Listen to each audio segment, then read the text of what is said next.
양승태 사법부의 재판 거래 의혹에 대한 수사, 지금 검찰이 고발한 고발장이 20여 건이고요.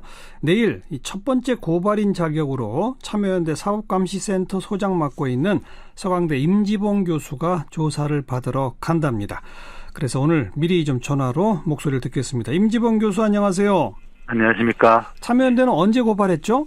예, 저희들은 지난 1월 29일 날 고발을 했습니다. 양승태 전 대법원장, 또 임종원 법원행정처 차장 등을 직권남용 혐의로 고발을 했는데요. 그때는 주로 그 법관 사찰에 관한 문건 작성을 지시나 보고받은 의혹과 관련해서 고발을 했었습니다. 예, 법원행정처 차장하고 대법원장 두 사람입니까?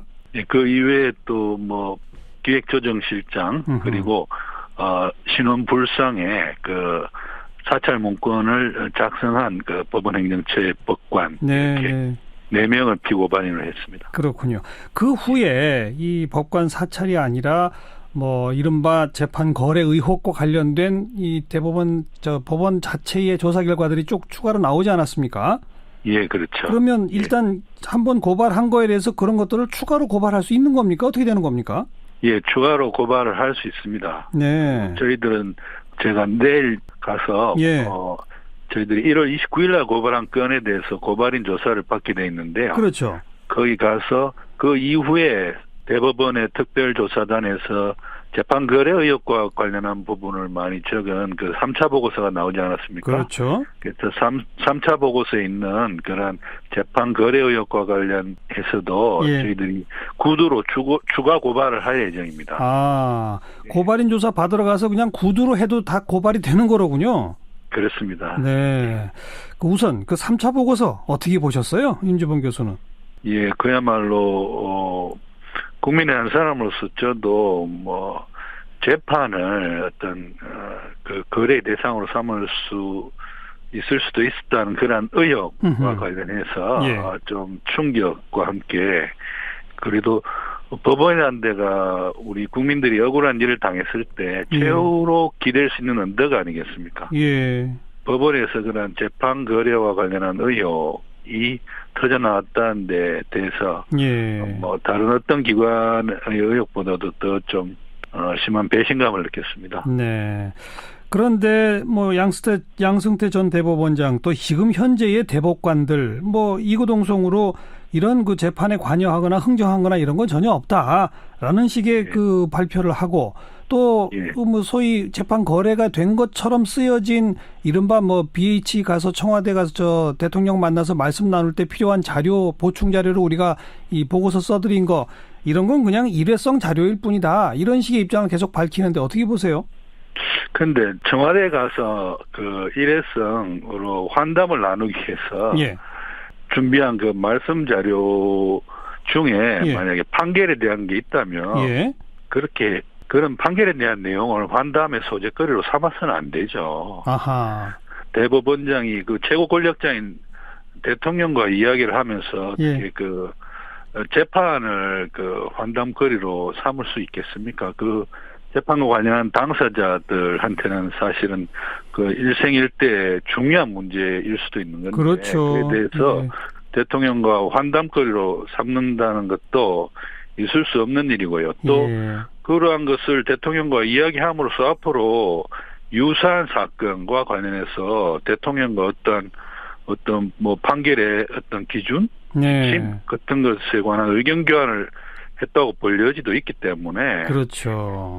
그런 것은 대통령과의 그 환담거리로도 절대 삼아서는 안 되는 것입니다. 네.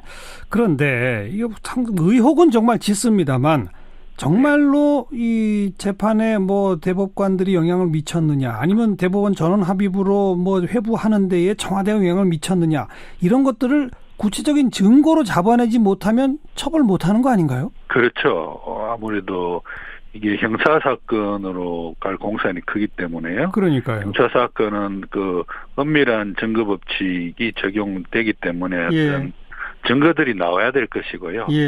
그런데 사실은 이러한 재판 거래 의혹 이 당기 문건이 나왔다는 자체가 국민들에게는 충격인 것이기 때문에 그렇죠. 이것을 예. 법원 자체 내부 문제로 돌리면서 자체적으로 해결하겠다든지 뭐 그렇게 나가는 것은 바람직하지 않다고 보고요. 예. 무엇보다도 저희 참여연대는 지금 법원 특별조사단이 열어서 조사한 파일은 410개밖에 안 됩니다. 예, 예. 그것은 어떤 우리법 연구회라든지 이런 키워드를 넣어서 잡히는 파일만 연 거거든요. 네. 그런데 그 키워드로 잡히지 않는 그러한 문건들 중에 재판 거래 의혹과 관련된 문건들이 있을 수가 있는 것이죠. 아, 그리고 예, 무엇보다도 양승태 대법원장이 이 시절에 이 문제가 터져 나오니까 네. 법원 행정처에서 24,500개의 파일들을 긴급 삭제했다고 합니다. 맞아요.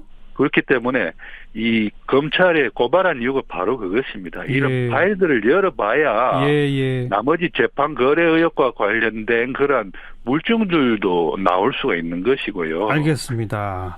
예, 그래서 저희들이 그러한 성역 없는 철저한 예. 그러한 파일 공개를 통한 수사를 촉구하는 의미에서 예. 고발을 했고 이번에 내일 고발인 조사를 가게 돼 있습니다. 그래서 바로 어제 검찰이 대법원 측에 그 하드디스크 원본 제출을 요청했는데 법원은 예. 뭐 신중히 검토하겠다는 입장을 밝혔습니다.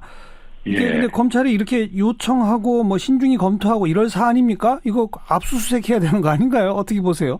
그러니까 만약에 요청을 했는데 그러니까 임의 제출을 법원에서 안 하게 되면 네. 아마 검찰 입장에서는 압수수색 영장을 청구할 수도 있죠. 그런데 영장에 대한 발부 권한은 또 법원이 갖고 있기 때문에 그러니까요. 예. 사실은 뭐 검찰이 영장을 청구했다가 혹시라도 법원에서 또 영장 발부를 거부하게 되면 기각하게 되면 예. 이것이 수사에 큰 차질이 올 수도 있는 것이고요. 예. 그래서 사실은 이 사건에 지금 집중된 국민들의 이목, 관심을 고려한다든지 혹은 앞에 김명수 대법원장이 고발이나 수사 의뢰는 하지 않지만 수사 협조는 하겠다고 하지 않았습니까? 그랬죠. 그래서 수사 협조의 약속을 이행한다는 차원에서도 예. 여러 가지 법원 행정처에 있는 파일들, 예.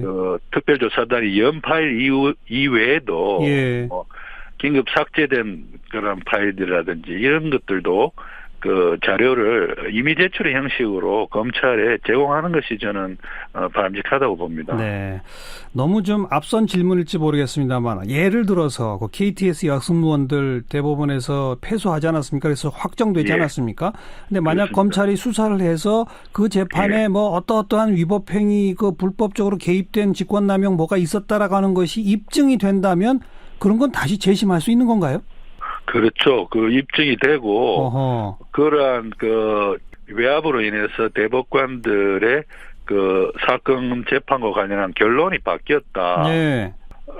볼 수 있을 때에는 그것이 재심 사유가 될 여지도 있습니다. 네. 하지만 그렇게 되려면 검찰이 그걸 수사해서 기소해가지고 재판을 해서 확정이 돼야 또 되는 거죠. 물론입니다. 그리고 재판에서 검찰이 이기기 위해서는 사실은 지금보다도 훨씬 더 많은 물증이 필요한 것입니다. 그렇죠. 그 물증은 바로 열지 못한 파일들에서 나올 수 있는 거라고 보기 때문에 예. 내일 고발인 조사를 하면서는 파일들에 대한 철저한 그런 수사를 촉구할 예정입니다. 알겠습니다. 참 지난한 과정이 예상이 되는데 그래도 가능성은 있다. 이 말씀으로 듣죠. 예. 고맙습니다. 예, 감사합니다. 참여연대 사법감시센터 소장이죠. 서강대학교 임지봉 교수였어요.